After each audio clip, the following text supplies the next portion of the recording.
All right. Oh, you want me to do this? Yes, do that. Do that. Do that. All right.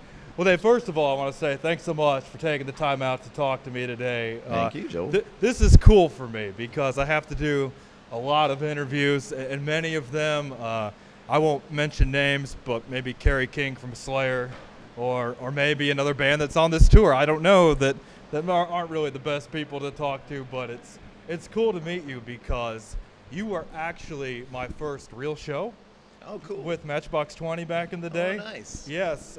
My first real show was Culture Club and Human League, so I don't count that. Okay. And then I saw a Christian band called the Supertones. Supertones. The Supertones. But but that is my first concert, the Matchbox 20 Soul Asylum Nice. Semi-Sonic Tour.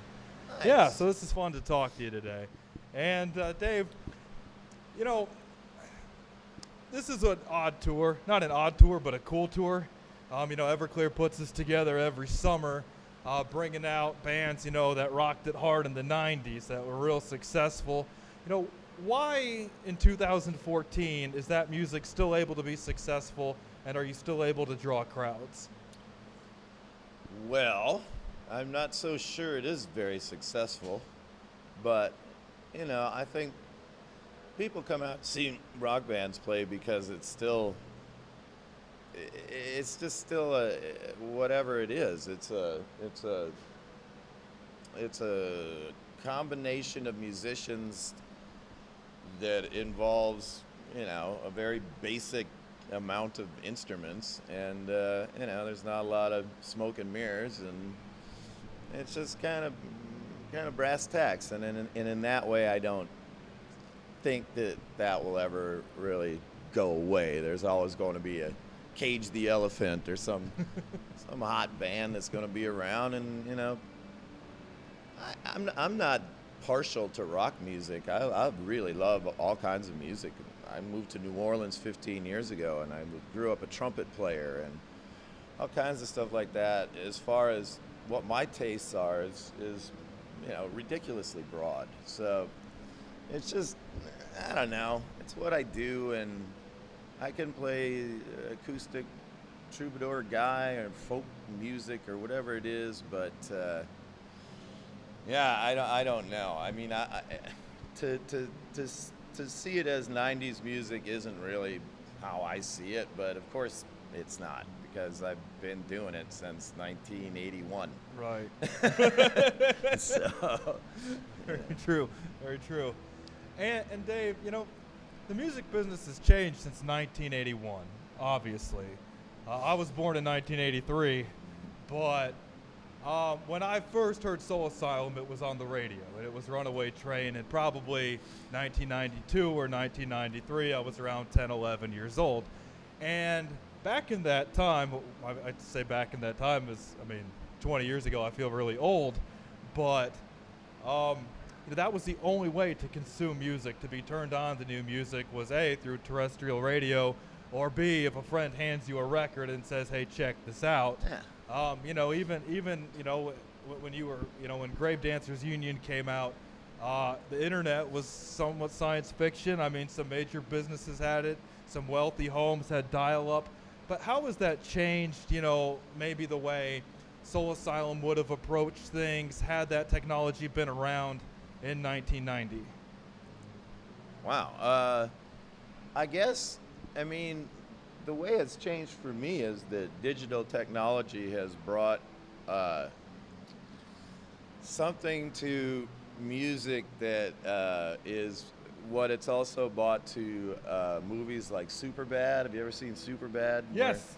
Where they can just keep rolling and rolling Right, and rolling right. because there's not expensive film, and you can mess around and improvise and try to catch little accidents or things that happen, and that part of digital recording is great. I don't like the way it sounds all that much, but we also have this thing where we can, me and Michael and our guy that records us, John Fields, can go cut a few tracks in a studio and then send the files to Winston in New York, and he'll put his bass tracks on them, send them back, and that's just really cost effective. It really is. And to that effect, if I think about back in the do-it-yourself days of punk rock, and if there was, an internet network that, I mean, it was fanzines back then, It was Right. really, really, really bonded as far as we would go out in a van and stay at other bands' houses all over America and vice versa. And that's just the way it was. So there was no virtual connection. It was all physical, It was all very, very present. Now, would you have preferred that, to have that technology when you were coming up, or was it something that you kind of like doing it the old-fashioned way, and having that more personal connection that we don't have necessarily today? Yeah, I mean, I don't think it's healthy to be a crusty old dude and go, "Ugh, I hate all that technology and all that." But I am a bit of a Luddite, and I do appreciate that I got to experience all those great things that, I feel kind of sad for kids that don't have that personal experience and all they know is a virtual one, and that's too bad. But it comes around, and kids know what they want, and they're much smarter than everybody else. So I'm real pleased with the way things went as far as just being able to see the music industry from every different side, for sure. And talk about, Dave, obviously, you had huge success in the early to mid 90s. And I think the way people consume music has changed. When I saw you with Matchbox 20, obviously I knew Runaway Train and I knew Black Gold. But when I got home from that show, I went to the local record store so I could listen to I Will Still Be Laughing and Candy from a Stranger, because I love those songs, sing them in concert. And we kind of live, and I hate to sound like a bitter old man too, but in an ADD type society here, Right. where people know what they like, Right. and they come out and maybe. Do you see that when you're out on stage? Do you see people get up maybe a little bit for Black Gold and then go nuts for Runaway Train and then kind of seem lethargic, or do people seem really receptive to all of your material? It's a pretty open-minded crowd on this tour, but it's definitely like Space Hog plays their hit and everybody goes crazy. Yeah. And so it's kind of part of the deal, I guess, somehow. I do. I see everything that's happening in the crowd, and I see people singing along that know all the words, and people that know some of them, and I'll look at them and they'll start singing along, and I'll go, well, wait a minute, you're just faking it, So, there's nothing like the connection of just being here, And Dave, when you hit the road on a tour like this, and I know, you've done a lot of stuff since the mid '90s, since I first saw you on that Matchbox 20 tour. And it's tough, obviously, when you get so successful in a certain time period, to replicate that in the future. But, what do you do to keep yourself busy and keep yourself passionate about your current projects, or even getting up every night for a show like this? Well, we switch our setup every night, and Michael always tries to throw me a curveball, so he'll put some song in the set that I'm like, oh man, and I'll have to go, okay, I got it, and we'll have to maybe pull out an acoustic guitar and make sure we've all remembering it right or whatever. But it doesn't, it's not hard for me to get excited about playing tonight, because it's fun, and if I'm not having fun, I don't like watching a band that's not having fun, so. What are your sets like on this tour? How long of a set do you guys have? Half hour. Half hour? Yeah. Oh, that's it. That's it. And then Space Hog probably less than that, and then. Yeah, maybe we're all playing a half hour except for Everclear. Okay. I'm not sure. That's cool, though. I mean, I don't know. It's, it's not long enough. Not long enough for you? No. I mean, is that tough to kind of, obviously you have an extensive catalog having been around since 1981. Is it tough to, do you play the same set? Obviously you said you don't play the same set every night, but is it tough to narrow down your set list? Yes and no, because I don't make the set lists, and you know, my drummer Michael Bland is, I call him our musical director. He's very much on top of the pacing and the timing and things like that. So as we realize what's happening here, and yeah, I was kind of disappointed that we're coming out to play these half-hour shows and it's not enough of a challenge for me or whatever it is, but once we realized what was going on, we just hit it that much harder for a half an hour, and it's pretty intense, you know, because we can burn out. You know? Yeah. And Dave, you know, what do you do now? I mean, obviously Soul Asylum put out a record in 2012, right? I'm right about that. What do you do in between tours and in between records? Are you involved on the production end? What do you do?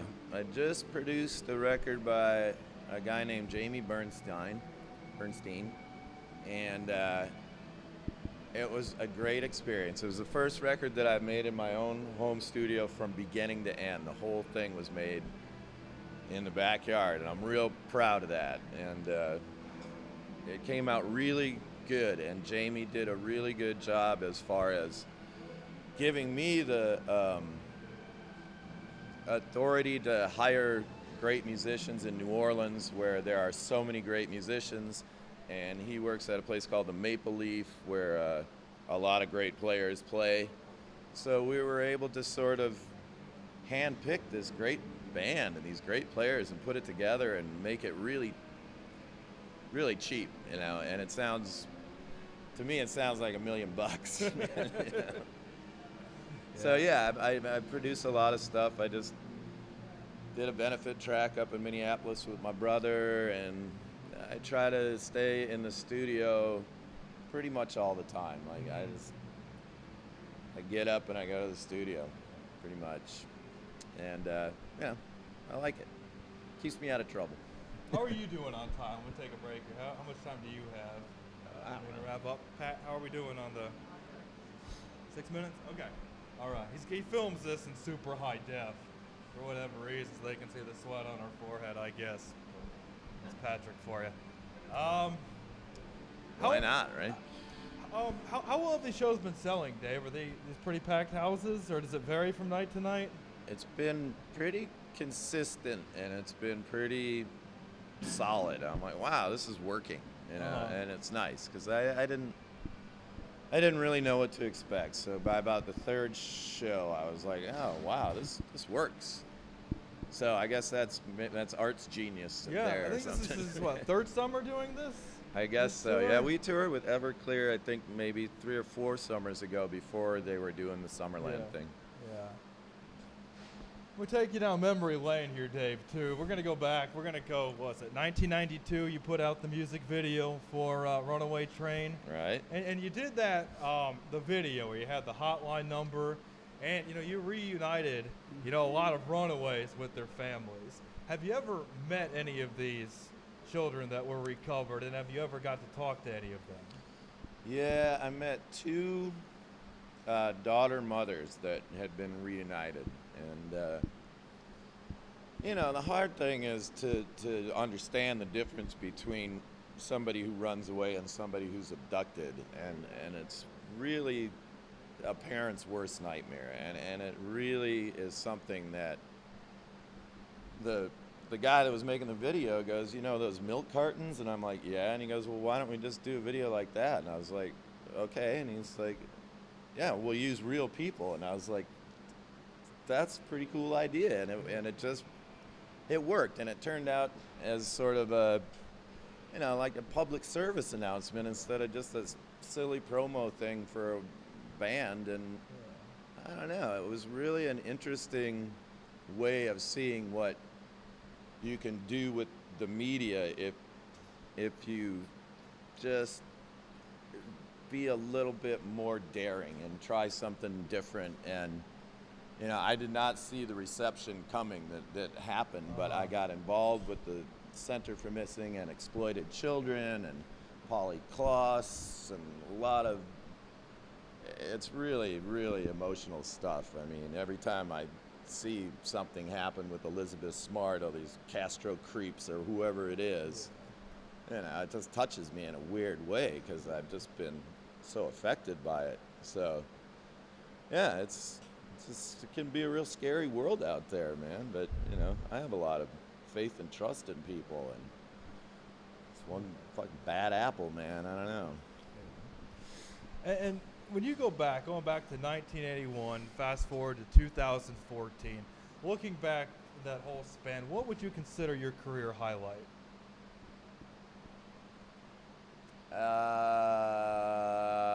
Playing with Iggy Pop and Lou Reed here in Cleveland. Really? Yeah, that was pretty awesome. Yeah. Two of my favorites, actually. Yeah. That had to be a balls out show. I would just. And you remember the show?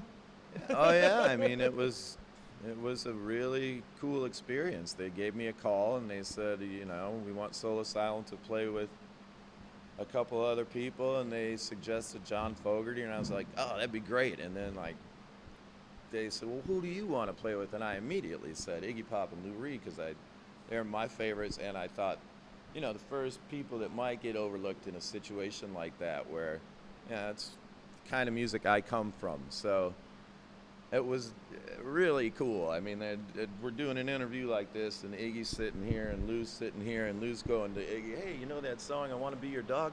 That's a real good one. And I'm just sitting in the middle with this going, I can't believe this is happening, That's awesome. That's awesome. Oh, man, my sister was at Lollapalooza, some VIP thing years ago, and her and Lou Reed were sitting in barber chairs getting their haircuts next to each other. And I was like, wow, that story tops that, though. Lou and Iggy going at it. That's awesome. And then what do you have coming up after this tour here? Well, this tour goes on forever. And, we take a little break, and then we start over again, and, I'm going to be doing this for 2 months, and then we're going to put a record out. So we'll start going about the business of whatever that's all about, making a